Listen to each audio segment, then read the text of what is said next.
Traveling Through the Dark by Wallace Stevens. Traveling through the dark, found a Wilson River Road. It is usually best to roll them into the canyon. That to swerve might make more dead.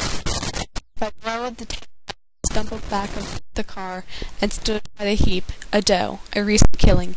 She had stiffened already, almost cold. I dragged her off. She was large in the belly. My fingers touching her side brought me the reason. Her side was warm. Fawn lay there waiting, alive, still, never to be born. Beside that mountain road I hesitated. The car aimed ahead its lowered parking lights. Under the hood purred the steady engine.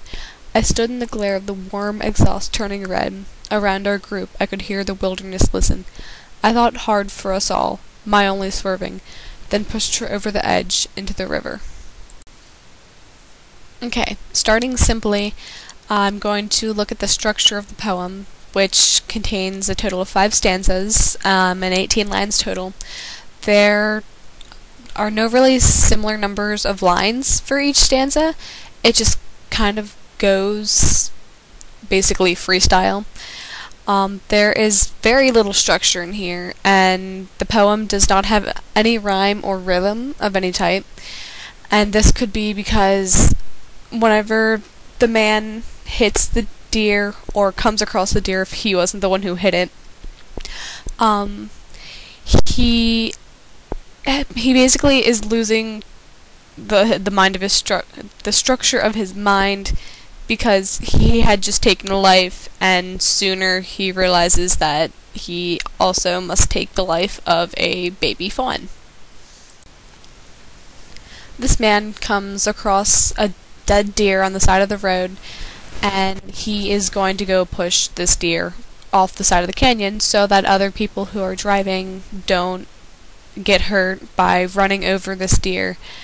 But this man is faced with a conflict because whenever he touches the deer, he realizes that she is pregnant and the fawn is still alive. So he is having this internal conflict because he has to take life. He either has to decide whether human life is more precious or the life of this baby fawn. So, of course, at the end of this poem, we find out that he pushes the deer over the side of the canyon, so he chooses the human lives of those who might be passing through over the life of the baby fawn. Decisions to take the life of something, whether it be an animal or even the unknown baby, the unborn, actually,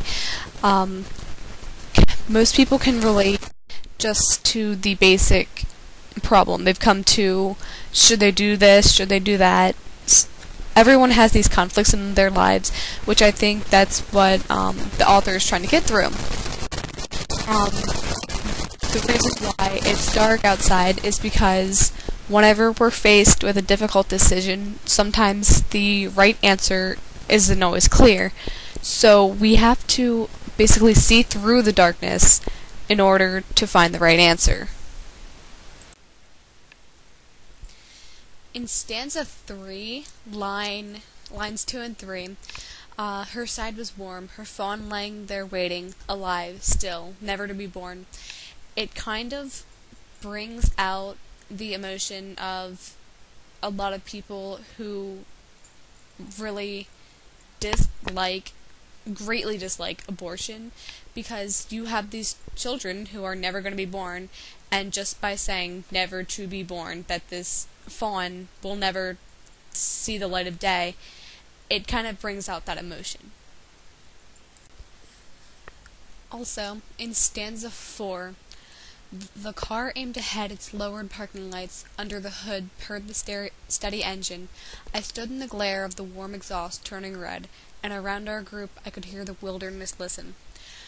With this stanza, it kind of gives the setting. Like, I don't know about other readers, but I feel like I'm standing along the side of this curvy little road, and it's pretty much like midnight right now. I kind of see a little bit of mist. I don't know why, I just do. I kind of feel like that it's in transition between fall and winter, just because I don't know, I'm just connecting like that.